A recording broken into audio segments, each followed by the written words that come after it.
Hey, I'm just doing some testing right now, but two questions. Sure. So, no, did not respond yet. Got super busy. We'll get through those this week, maybe today or tomorrow. And how long would you say as a BDR before pushing for AE role? I would definitely say, 12 to 18 months is kind of like typically what I try to tell people to target for a promotion to the AE level. If you end up staying much longer than that, you're going to get burned out, and then it makes it get that much harder to get promoted. Hey Tom, made to multiple final round interviews with VP and haven't moved. What am I doing wrong?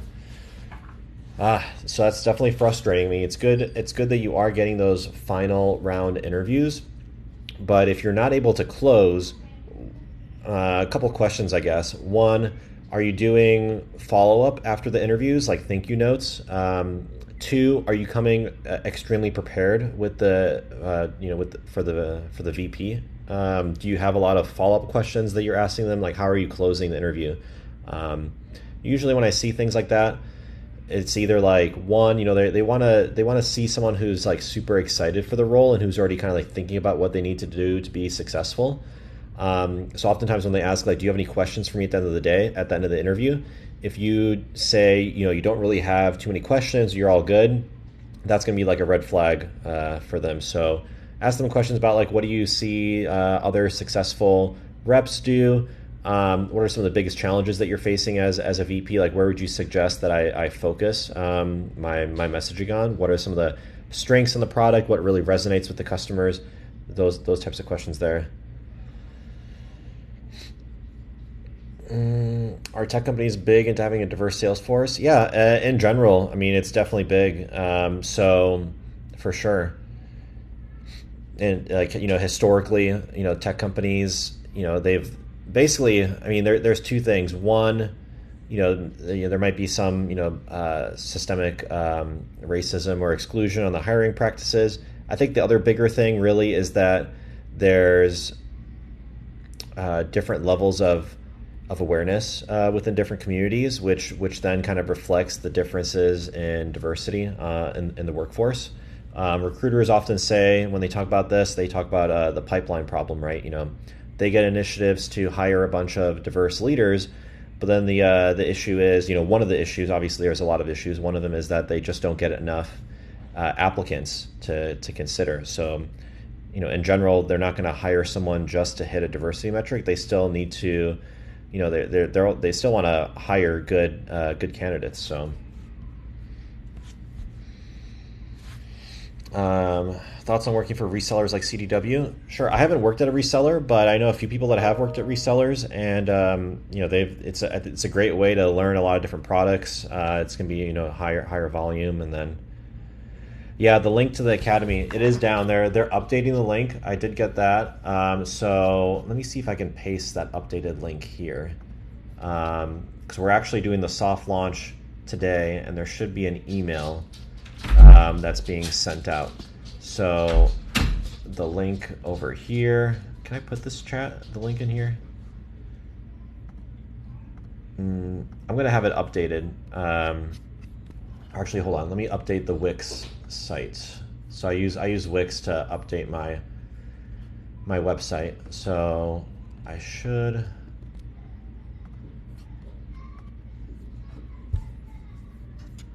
okay, it should be good. Try now. That should be the updated link. So my first time browsing or going live through the thing, through the OBS. I finally got OBS access, so this is kind of interesting here. And then I have like my digital SLR. This is just going through the webcam, which is why it kind of looks kind of like crappy. But I'm gonna get this guy set up for streaming, so that way I can kind of be like, a Twitch streamer and everything. So, and I'm gonna try to like see if I can figure out how to stream across multiple platforms at one time. That's my next thing. Am I doing work for the day? Yeah, I'm doing work, doing a bunch of things. And then actually I just finished my orientation for a new boat country club membership that I signed up for. So it's almost 80 degrees in Chicago. So I'm gonna pack up pretty soon and finish the rest of my work day from a boat. So excited for that. But I'll be on live actually. They messed up the live feature in one of the updates where I normally schedule lives and I put them in my bio and then you can click on it. I'm going to be doing another live today at 9 p.m. Normally I do lives every Wednesday, but I'm going to do an extra one just for the soft launch for TechSalesU.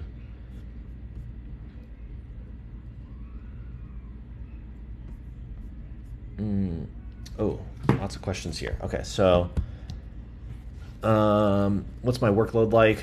Day in the life? Yeah, I've done a few day in the lives. So I mean, generally, I wake up, around 7:30. Help with the kids in the morning. I'll roller skate to drop off my daughter at her school. She just started that back up again. She's 4 years old. Does that Monday through Friday. I'll get back and I get my workout in. I'll get back around 9:30. Spend about like an hour going through emails, and then I'm gonna have like a mix of like internal and external meetings, planning for like the following day, drafting emails, drafting proposals. It varies quite a bit, and then I try to wrap up around 5:30, if at 6:30 at the latest, and then do more family time, and then if there's anything else that I need to do like non 9 to 5 related, that's when I try to like knock it out after that. So yeah, boat club membership. Yeah, so it's like $380 a month, which is not bad actually. And then there was like 5,000 initiation fee, but they had a promo whereas I think it was normally like 9,000 or something, but they dropped it down because it's towards the end of the season, and I only have to pay like half of it up front, and then half of it, the other half is going to be due in, I think they said May, because their season actually goes through end of October, but they have reciprocal memberships with a bunch of other locations across the US. So they're pausing my monthly memberships, monthly fee through April, but then I could still use that as a reciprocal membership, and then it'll start up again. What are the times for TechSalesU? So the times, so it's mostly self-paced. So it's self-paced material. It's 5 weeks, and then I'm going to be doing like weekly coaching check-in sessions. But it's meant to be like asynchronous. So if you're working a normal job, you can kind of squeeze it in where you can. We have Slack groups that we're kind of like setting up for each cohort. So the initial alpha, which is launching today, I got like 160 people, from my following signed up, and then we're doing that full launch in a couple weeks. So I'll be posting that up. Yeah, I'll probably do a boat tour. They have they have 4 different harbors in Chicago, and they all have different boats. So you can pick whatever boat you want depending on like what you're looking to do. So they got like a double-decker pontoon boat with a slide. They've got wakeboarding boats, and then they've got like center console fishing boats. So I'll probably do a little tour of all of those there. What motivates me? A few things. One, want to provide for my family. That's like a big one. Grew up like relatively poor, at least for a while. Both my parents immigrated from Poland without any education or money or anything like that. And they were able to kind of like hustle through, and I've kind of like picked up on that. But that's kind of like the main thing is just providing stability and security for the family. And then also, I like spending money, I guess, in general. Who doesn't? So cars, going out, traveling. What part of tech sales do I like least? Probably what I least like is there's a lot of like reporting that you have to do, and like kind of administrative work. So I really like the customer facing portions, having the conversations, but then when you're managing a territory, you need to do proper forecasting. You'll do account planning a couple times a year. So depending on the company that you join, it can be a lot or not. Al Patron Suave, thanks for subscribing. I got in pretty early in the subscriber program. I'm gonna be doing more stuff, so I try to get through every question. But for people who wanna do subscribe, I will absolutely prioritize all of your questions And they're going to be adding more features too. I'll occasionally do lives where only subscribers can comment, so you can kind of get more in depth with your questions. Or if you want to do like a guest request, you can do that too. What happened to the whole summer sales program? Signed up to be notified but never saw anything. Which summer sales program? I haven't heard of that one. Or maybe I'm confused on which one that's referring to. Best way to book cold meetings? Bravado. Yes. Yeah, so I'm not sure. Maybe that one. I think we ended up, if that's the same one as TechSalesU, which is the one that I was working on, it got pushed out a bit just because we decided to make some changes to the program. We're doing the soft launch today, and then the full launch in about like a month. So if you're not in the alpha, send me your email. You can email me. My email and stuff is in my link tree. You can click on that, and then I'll get you added on that list there. Any updates on the Winnebago, the Sprinter van? Yeah, so I bought like a camper van about a month ago, or I guess 6 weeks ago. Did like a month-long road trip out west, and I will be updating several things on that van. One, I want to do some suspension upgrades. Two, I want to put in like a 12-inch head unit with like Apple CarPlay, Android Auto. Those are like, I haven't done those though. It's basically just been sitting at the parking lot. Oh, please finish answering. Yes. Which question? Oh, best way to book cold meetings. Sorry. So best way for sure is you gotta make sure you're doing enough volume, right? You know, especially at the SDR BDR level, it's about volume. Don't reuse, or don't feel, shy about like reusing templates from other SDRs that work well. So that's definitely great. If you're using like SalesLoft or one of these other cadence tools, oftentimes you can view the cadences and templates from your coworkers. So that's a great resource. If you search Mailshake cold email masterclass, if you haven't done like any formal training, they have a completely free, pretty in-depth free course about like proper messaging and email templates and cadences. So they're also like a sales automation tool like SalesLoft. So they have a lot of data from like what types of cadences, what types of messages work in sales. So they put out some great content, and that'll definitely help you with booking cold meetings. How much was the Sprinter?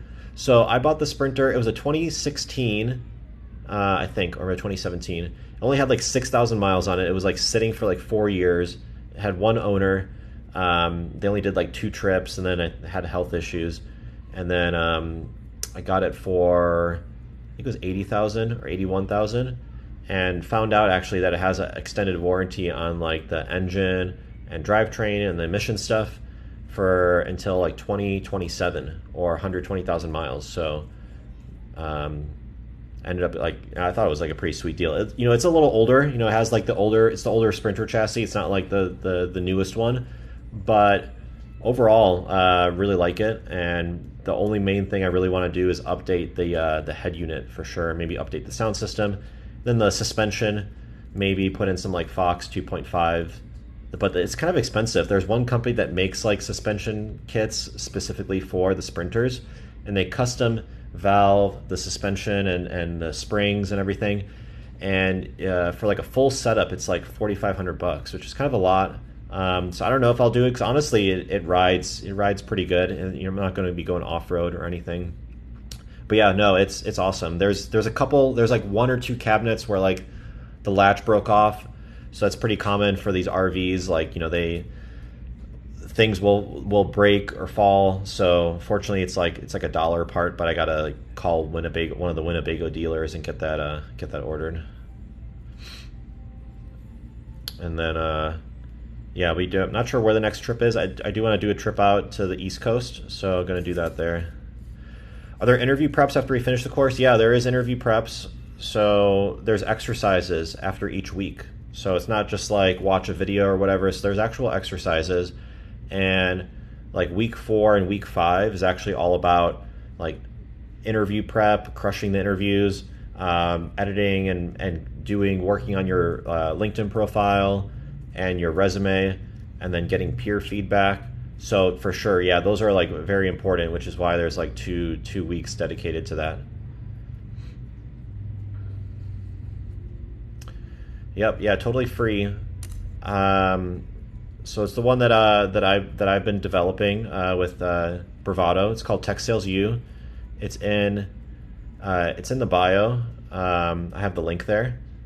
So we're having the alpha launch. I have like a small number of followers that are doing the alpha, starting it this week, and then we're going to do the full launch after we do some additional testing and feedback. That'll be about a month from now. Yeah, and I had a lot of requests for the longest time to like create a course or do something, and I thought about it for a while and it was on the back burner. But it's a lot of work like managing that whole platform, and I didn't want to just like put out something that was like not great quality. And then also, I was kind of on the fence on whether or not it'd be something I'd want to charge for or not. So ultimately, I decided I didn't want to charge for it. I make my money on TikTok. Vast majority of my money is from my investments and from my main job.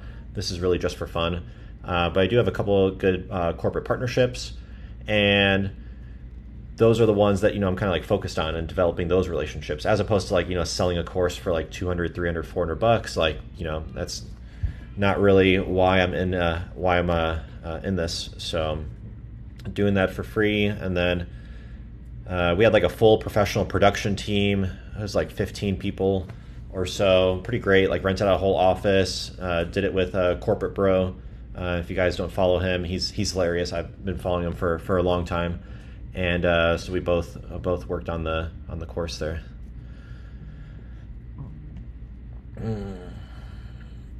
Have I disclosed my company product you sell for? Yeah. So I have that. I got my LinkedIn in my bio, so you can check that out. Were there layoffs at Amazon? No, there weren't layoffs. I didn't hear of any layoffs. So they don't do so much like at the higher levels on the layoffs. So if anything, what they usually end up doing is they just do like a hiring freeze. But I didn't see any on my side at AWS. Left for other reasons. Any chance of being able to get connected with companies? Yeah, so absolutely. So Bravado, they also have like a big like job board feature, and you can build out your profile on Bravado Jobs and put in like what type, how many years of experience do you have, what products do you have experience selling to, what industries, and they're building out like this whole matching feature, job matching feature. So yeah, that's absolutely, and that's why they invested in creating the course with me, is because it's they know it's going to be a funnel for future candidates, right? So they get their main source of income is actually from job postings that are paid for by other companies. Do you have resources for people that are already in sales that want to crush metrics?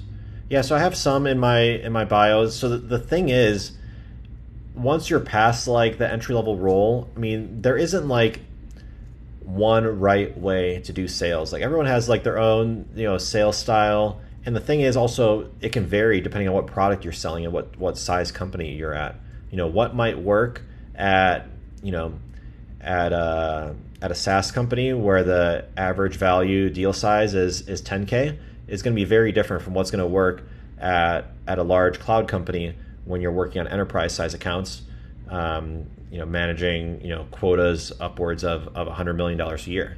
So because of that, a lot of the training that you'll see is pretty generic. At all the companies that I've been at, they typically do like one of these like big sponsored trainings.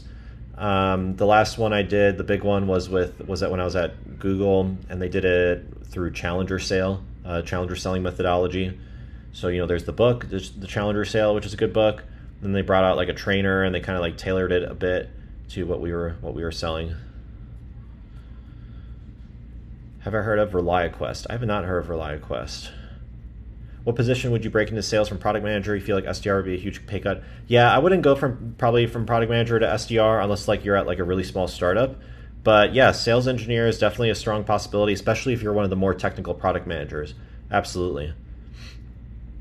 Sales engineers aren't typically doing a lot of coding, if at all, but you do need to have like technical knowledge about how software works and be able to talk on the engineer level, which you absolutely have that experience as a product manager in most cases.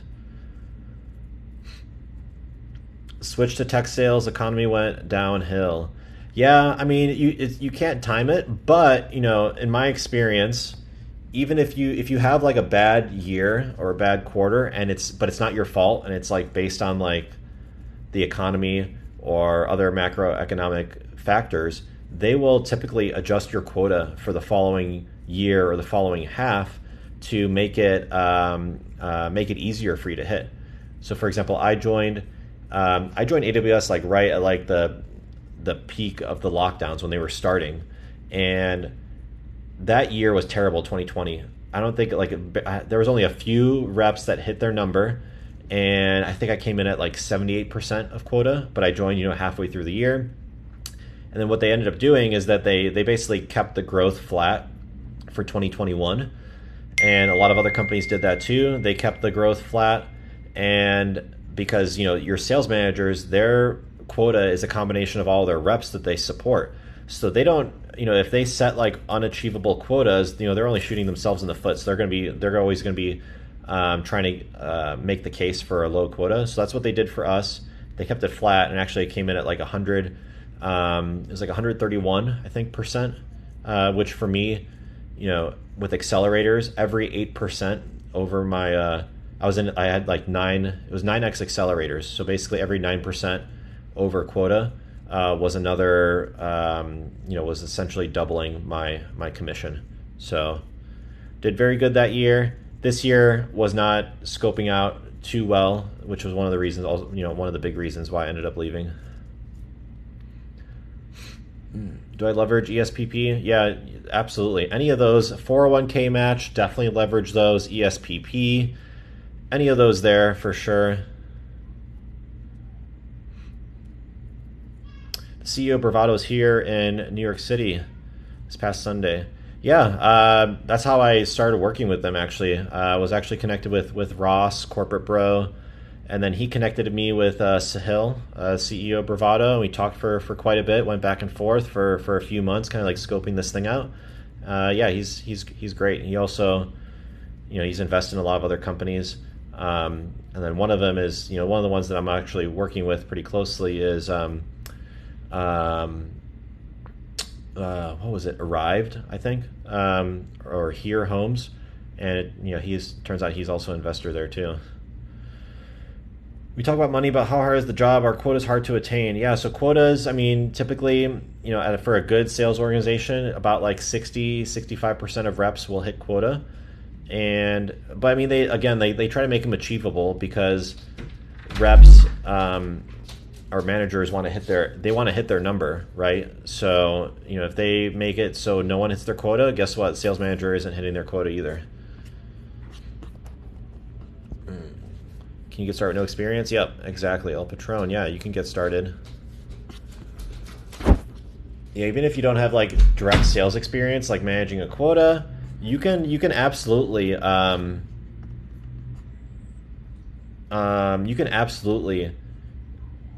reference your other experiences, right? You're selling no matter what. Either you're selling internally, you're kind of consulting customers, unless like you're doing like a factory line job, for example. Maybe in that case you're not doing any selling, but other than that, typically you are selling. All right, guys, I gotta hop off. I was not planning to do the live for this long. I just got like streaming access, so I was kind of playing around with that. I gotta get my camera and stuff set up, but I will be back on today at 9 p.m. Central. So feel free to hop on at that time. And then I also do my weekly Wednesday lives, of course. That reminds me, I think I still need to upload the last couple TikTok lives. So maybe I'll do that right now. But I got to finish up some work stuff, get over to the boat, and then I might hop on shortly. So, but thanks everyone. I will see you later.